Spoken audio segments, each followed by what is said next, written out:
Yan, magandang araw mga idol kamananap. So ayan. So continuous pa rin yung pangingitlog ng ating mga manok. Siguro nagpahinga lang sila ng 2 weeks 2 weeks.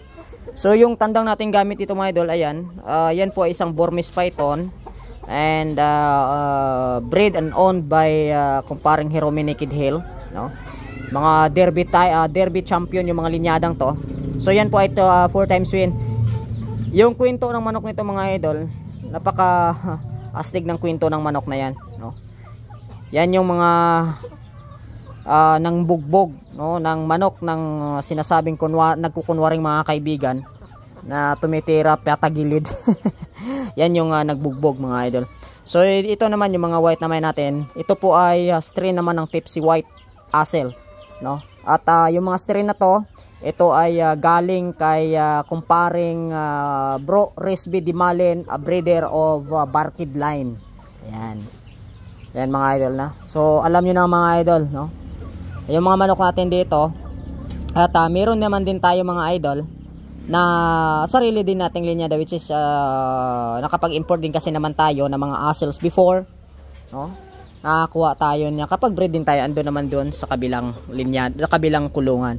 So yung mga manok natin mga idol, no, ay galing po yan sa mga kilala or tawag nito yung mga tropa ho natin na talagang kumbaga may gilas mismo sa loob ng ring mga idol kamananap.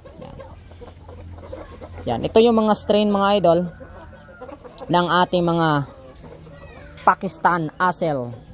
Yung blues natin, yan ay isang Pakistan Asel strain. So yan, no, makita natin mga idol. Yan. Ito mga idol ay isang Tipsy White. Yung lalaki kasi natin ng Pakistan Asel mga idol, wala na. Yan. So may mga Shamu Japanese din tayo, mga old line natin ng Shamu Japanese. Dito, ito naman po ay isang Burmese python din. Then Tipsy White Asel ho natin. Yan. At ito ay ating Brazilian. So ito mga idol is 3 wins ito, no? On din ito mga idol ni kumparing Hiromine Kid Hill. Yan. Wala ko ibang manok mga idol na kinukuhanan or manok o sikat na breeder mga idol, no, kundi galing mismo sa kumpare ko. Yan, yung ginagamit natin ngayon mga idol kasi talagang nag-upgrade din siya ng manok niya. So while nag-upgrade siya ng mga manok niya mga idol, yung mga tandang, yung mga fighter niya na mga heavy blooded ng Burmese python ay dito po napupunta sa atin, no? Kumbaga pero kumpare natin yung mga idol pero hindi tayo humingi sa kanyang manok, binibili natin yung manok. Ayan. Yan po ay isang Burmese python. Yan. Diba? So yan siya mga idol. Yan. Ito yung mga Shamu Japanese natin. At may mga available rin tayo. Yan. May mga available rin tayo dyan. Ito may mga ano dito. Ito mga idol. Ito ay ito po ay pure blooded Asel ito. Yan.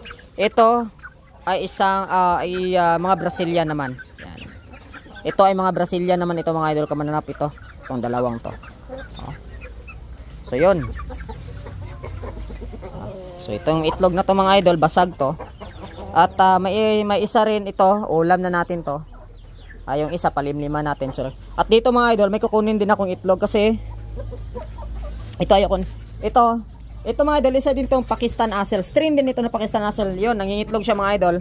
Kailan kasi hindi na to napakastahan kasi tinamaan yung mata niya kasi mga idol, tawag nito, nagkasipon.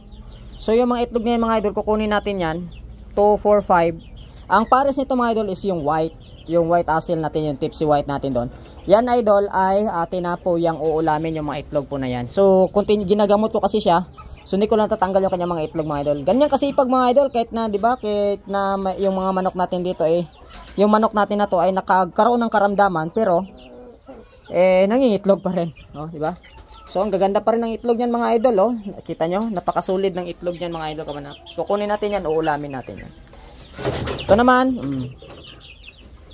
ito yung ating mga PBLT. Ito yung gusto kong paramihin po dito sa ating yard mga idol kamanap. So naalala nyo before mga idol ay nagbreed tayo ng PBLT cross, yung talisay natin ay ipinaris po natin mga idol kamanap sa ating Gargula Placker.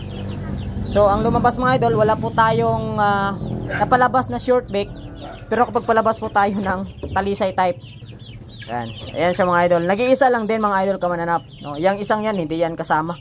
Yan lang talaga, yung talisay lang mga idol. Pero yun nga, ay hindi po siya short beak. Napakalayo po niya sa short beak mga idol. So ngayon, naalam ko na yung PBLT cross ko, once ibibreed ko siya sa ibang manok, ay medyo mababa po yung tsansa na magpalabas ng short beak mga idol kamananap. So yun lang mga idol, maraming salamat, God bless, and have a good day.